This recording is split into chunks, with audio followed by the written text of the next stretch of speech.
how can holding onto a shot make it better? And how can a water bottle help illustrate that?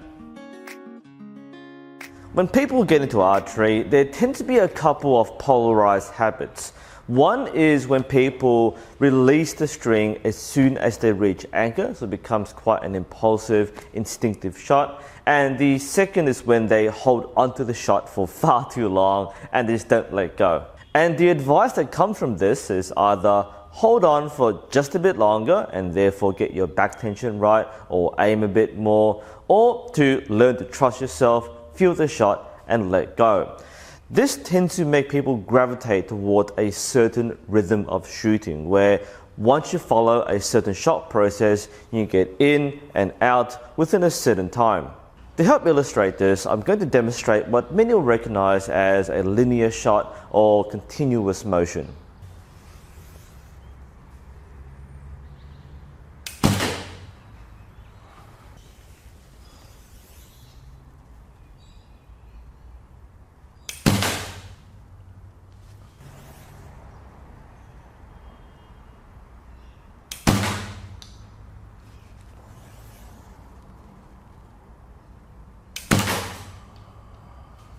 The gist is that the linear draw or the continuous draw tend to be a fairly predictable pattern. You want to keep the shot moving, and many people who have learned this way or been coaching this method will know these words. Keep the shot going, don't think about it, just let it go. So the pattern tends to be lift the bow, draw, anchor, squeeze, and expand. Again, different people have different tempos, but the idea is that you don't stop the shot. And make no mistake, people can shoot extremely well with this method. Many of the top shooters, including the Koreans, have a very similar draw cycle where they don't hold onto the shot. It's a fairly rapid shot tempo and it's executed to perfection at Olympic standards. So it definitely works. And as a learner, I will agree that it will work for many people. The ability to shut off your mind and just go through the motions can be a very effective way at cancelling target panic, and many people shoot better when they go through this rhythm. It's when you slow down, you aim too much, you think about it, that's when you lose concentration, you lose back tension, and therefore your shot is worse. So many people will be trained in and will swear by continuous motion as the way to shoot. However, what you will see increasingly common these days is archers who are including a holding step in their shot process. And it might look something like this.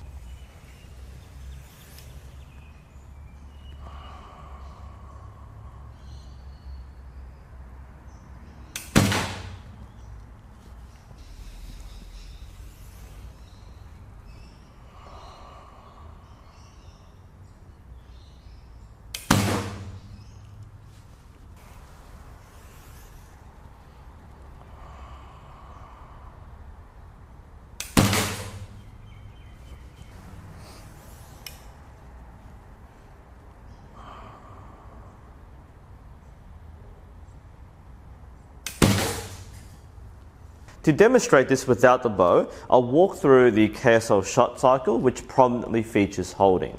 So the cycle goes like follows. Set, set up, loading, anchor, transfer, holding, expansion, follow through. Now, it may seem like an extra set of steps where you're not really doing anything, but what's actually happening is a change in your mentality. There is a mental shift. When Coach Lee teaches this in his seminars, he'll demonstrate using a bottle. He'll keep this, by the way, on his lectern. He'll drink from it for half the day, and then he'll bring it out and use it to surprise you. So this is a Coach Leeism, as Jay Kaminsky might describe it, and I thought it was a very good way to demonstrate how it works. So the water bottle represents your physical process. The water inside the bottle represents your mental state. What happens is that with a linear or continuous draw, it goes through the motions without stopping. So that's your start position, anchor point, and then release. So in a normal shot cycle, which you may be used to, it looks like this. Start, anchor, release. Start, anchor, release. And while the rhythm might be predictable and helpful for many people, the mindset might not be settled. Your mind might not be ready.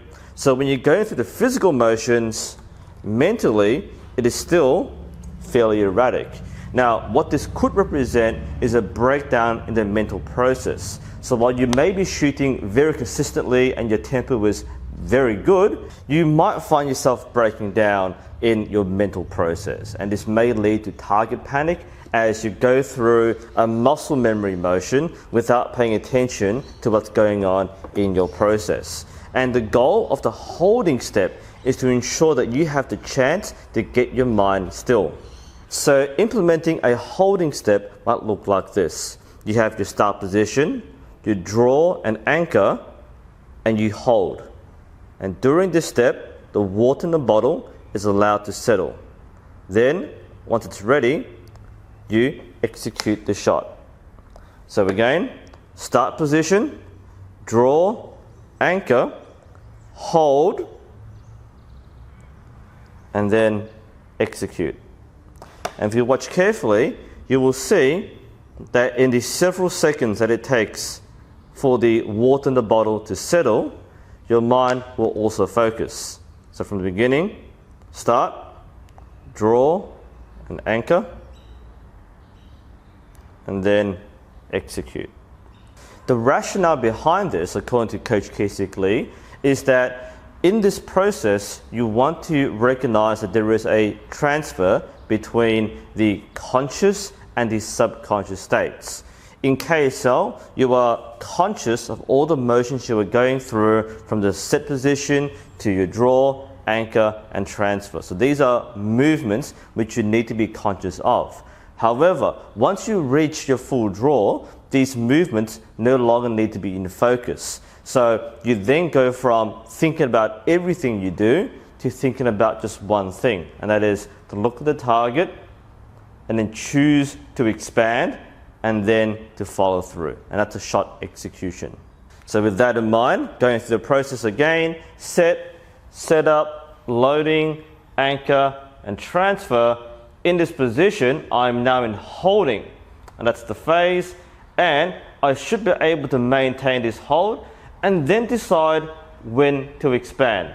So during that hold, I am able to adjust for unforeseen things. It may, example, be a wind that is coming across and I want to choose a better time to release. I might feel something that's not quite right in my process. Maybe alignment isn't quite right. So I'm allowed to give myself the chance to adjust before executing the shot, and I choose when to execute the shot. So at this point in holding, I say expand, and I can execute.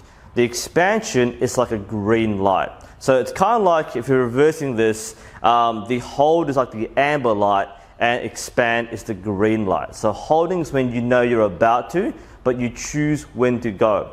And that is an important difference between the linear or continuous draw compared to the KSL shot cycle. With the continuous draw, you are more or less bound to follow the same tempo. So you go up and then you draw, anchor, expand, and follow through. And you train that incessantly. And those who train consistently with this process can probably get it down perfectly. The KSL breaks down a bit more and gives you that pause so you can mentally transfer from conscious to subconscious. So again, we have the set up, loading, anchor, transfer, and holding, expand, follow through. So that way I can settle on target, I can come into focus, and I choose when I'm mentally ready. In essence, a continuous draw will put you into a shot cycle where you can execute a clean shot before you make mistakes. Whereas the KSL shot cycle with holding can give you a bit of extra mental time to adjust for any mistakes and execute a shot cleanly. One of the challenges in implementing a holding step, especially if you're not familiar with the KSL shot cycle, is that people often think that all you do is draw and you just hold it there. And that's actually not the case, because When you are drawing without the structures used in KSL, or you're not familiar with the gun barrel in this case, then you're actually not in the right shoulder alignment in order to hold the shot effectively. You're basically still drawing and you're fighting against the bow. So when people learn KSL, they learn the fundamental structures, in this case, the gun barrel. So if you're in this position and you try to hold, then you're not really in optimal position and it's very easy to collapse on the shot, which is where I think many people may not fully implement the hold correctly. In KSL, the gun barrel is set up during the setup position. So you have the set position where you begin, and in setup, you begin the coil and you set your shoulders in the right alignment. So the shoulders should be pointing that way if you're right-handed like I am. So you've got the gun barrel, which allows you to get the rest of the draw into position. So we have the transfer, and the transfer is both a physical transfer where you feel the load into your lower trapezoids, and also a mental transfer where you switch off all your conscious thought and just focus on what you were doing on target. So again, with the gun barrel, set up, loading, anchor, transfer, holding. Now in KSL, you're often taught to say and, which is the same thing. So if you're doing it that way, set up, loading, anchor, transfer, and expand, follow through. So that's the same thing as holding. You might say the word holding instead. You're basically calling out what you were doing so you recognize that you are actually acting on this with your body. So set up, loading, anchor, transfer, holding, expand, follow through. So that is how holding looks like in a full shot cycle.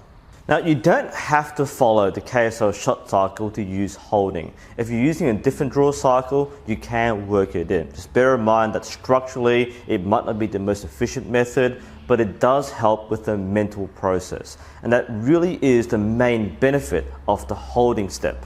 For many people, the act of reaching full draw and before you expand is the peak of your intensity. So your heart rate goes up, your anxiety goes up, your intensity goes up, and therefore you are more likely to make errors on the shot. Now again, if you are training consistently and incessantly, this may become a non-factor. You can come up there, release, and every shot is like a day in the office.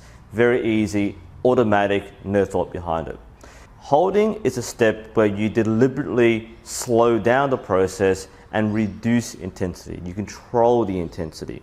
So instead of coming up here and letting go as soon as you can, or going through a tempo where you come in, anchor, expand, and release, and you haven't really settled, it allows you to settle into the shot. So in most cases, people who follow the cycle will find that they will breathe out slightly on the hold position. There's no added tension during this process, and they relax. So breathing goes down, heart rate goes down, anxiety goes down, and especially for many people, knowing that they can choose when to execute the shot helps resolve target panic.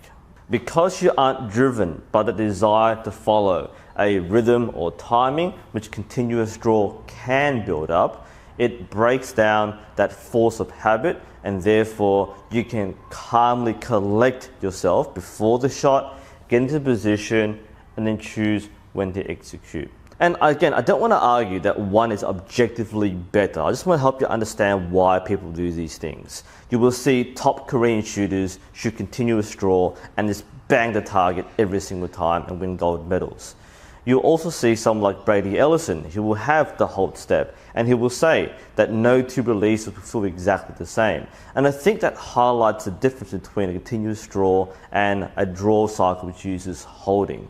One is an automatic feeling where you don't need to think about the shot and every shot feels the same. The second one is you're in control of the process, but the shots won't necessarily feel the same, but the result will be.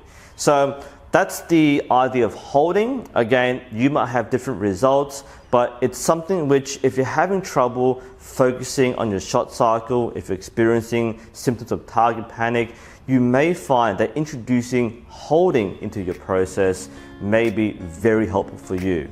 Let me know what you think, people. This is NUSensei. I hope you found this interesting and helpful. Thank you for watching, and hopefully I'll see you next time.